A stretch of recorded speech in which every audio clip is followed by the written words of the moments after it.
Sapa chief Akhilesh Yadav आज पूरे दिन एक्शन में दिखाई दिए। एक और जहां कन्नौज पहुंचकर उन्होंने भाजपा सरकार पर हमला बोला, पीड़ित परिवार से मुलाकात की, वहीं दूसरी ओर समाजवादी पार्टी को लेकर उन्होंने 2 बड़े और कड़े फैसले लिए जो अब सुर्खियों में छाए हुए हैं। यूपी से बाहर पार्टी की मजबूती के लिए अखिलेश यादव ने जहां 2 दिवसीय प्रशिक्षण शिविर को आज मंजूरी दी, वहीं दूसरी ओर पंचायत चुनावों को लेकर भी बड़ा ऐलान कर दिया।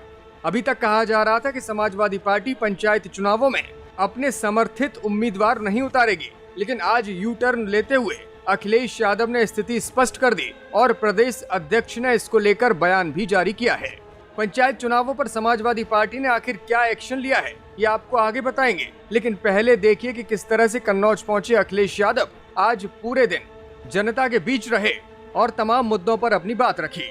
कन्नौज में ठठिया के रहने वाले ब्रजेश राठौर की करंट से मौत हो गई थी, जिसके बाद उनके परिवार से मुलाकात करने के लिए सपा चीफ और सांसद अखिलेश यादव आज उनके घर पहुंचे थे। ब्रजेश राठौर एक निजी लाइनमैन थे जो बिजली ठीक करने के लिए पोल पर चढ़े थे। 15 अगस्त के दिन उनकी मृत्यु हुई थी और मुआवजे की मांग को लेकर उनके परिजन तिरवा पावर हाउस पहुंच गए थे, जिसके बाद वहां हंगामा हुआ था। विरोध जता रहे ग्रामीणों को पुलिस ने दौड़ा दौड़ा कर पीटा था और FIR दर्ज कर दी गई थी, जिसके बाद से हंगामा बरपा हुआ है। अखिलेश यादव ने कहा कि बिजली विभाग की लापरवाही की वजह से ही ब्रजेश की जान गई है। अखिलेश यादव ने ब्रजेश के परिजनों को 2 लाख रुपयों की आर्थिक मदद भी दी। उन्होंने कहा कि भाजपा सरकार ऐसे गरीबों को मुआवजा नहीं देगी, लेकिन समाजवादी पार्टी अपने स्तर पर मदद करने की कोशिश इसी तरह जारी रखेगी। अखिलेश यादव ने आरोप लगाया कि पुलिस ने झूठे मुकदमों में कई अज्ञात लोगों को भी शरीक किया है ताकि उनसे वसूली की जा सके। हमें दुख है इस बात का कि ब्रजेश राठौर की जान चली गई और लापरवाही की वजह से जान चली गई। जहां सरकार को न्याय देना चाहिए था, संवेदना प्रकट करनी चाहिए थी और दया का भाव रख करके न्याय देने की बात करनी चाहिए थी, और जो दोषी और लापरवाही जिन्होंने की उनके खिलाफ कार्रवाई होती तो परिवार के लोग संतुष्ट होते। लेकिन जहां न्याय की बात होनी चाहिए थी वहां सरकार ने अन्याय किया है और कोई परवाह नहीं की। ब्रजेश राठौर के पिता बुजुर्ग हैं, भाई कमजोर दिखाई दे रहा है, जो पत्नी है वो गर्भवती है, मां भी इस हाल में नहीं और परिवार के इस हाल में नहीं है कि पुलिस का मुकाबला कर पाते। जो दुखी होता है, जो संकट में होता है, जो परेशानी में होता है, उसे कई बार दुख में दिखाई नहीं देता उसे क्या निर्णय क्या फैसला ले। इसलिए हमारी मांग है कि जिस लापरवाही की वजह से जान गई है उनके ऊपर कड़ी से कड़ी कार्रवाई हो। भारत, अमेरिका और चीन के संबंधों पर भी अखिलेश यादव ने मीडिया से बातचीत की। उन्होंने कहा कि जिन देशों से भारत संबंध बनाने जा रहा है उनके बारे में पहले भी कई बार फैसले हुए हैं। ऑपरेशन सिंदूर के वक्त भी भारत को पाकिस्तान से ज्यादा चीन से मुकाबला करना पड़ा था।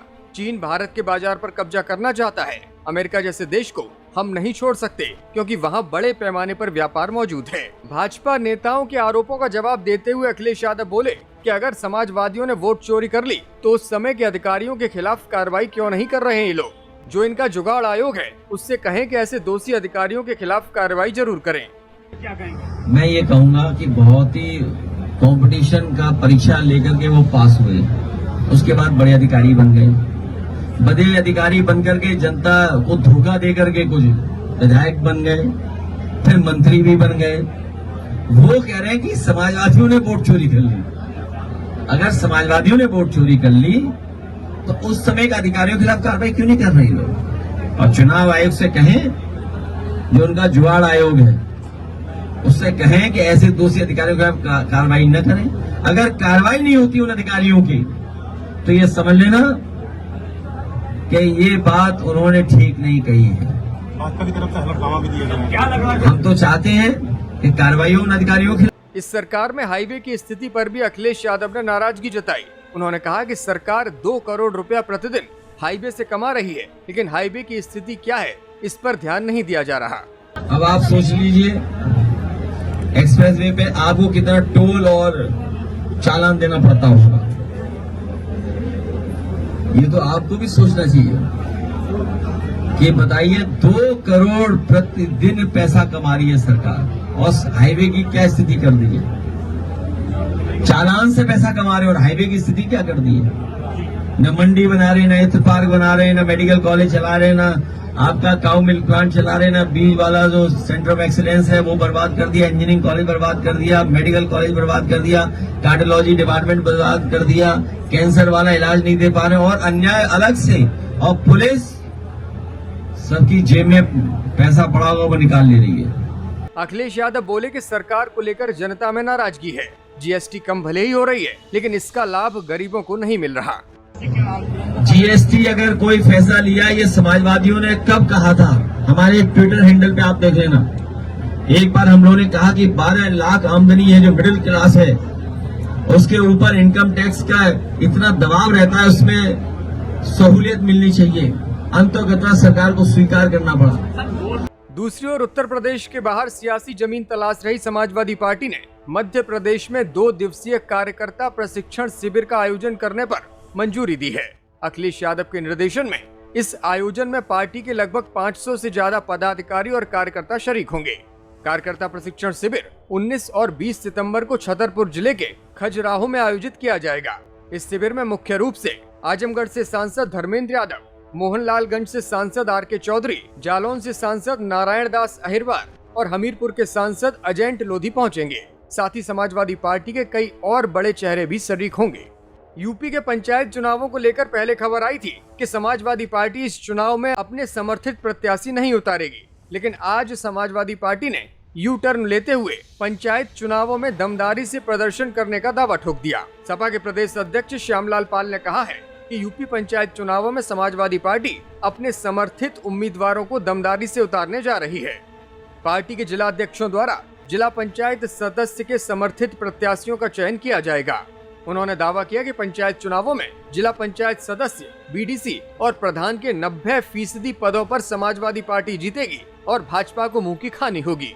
उन्होंने बूथ प्रभारियों से कहा कि न्याय के राज की स्थापना के लिए अपना बूथ जीतकर समाजवादी पार्टी की सरकार बनाने के लिए आपको ही मेहनत करनी होगी। उन्होंने कहा कि वर्तमान सरकार नहीं चाहती कि पिछड़े, दलित, अल्पसंख्यक समाज के बच्चों को बेहतर शिक्षा मिले, इसीलिए ज्यादा से ज्यादा सरकारी स्कूलों को बंद करने की कोशिश की जा रही है।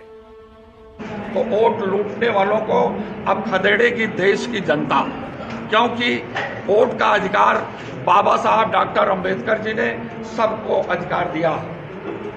एक किसान का बेटा जो वोटर्स है, उसके वोट की जो ताकत है वही देश के प्रधानमंत्री की भी ताकत है।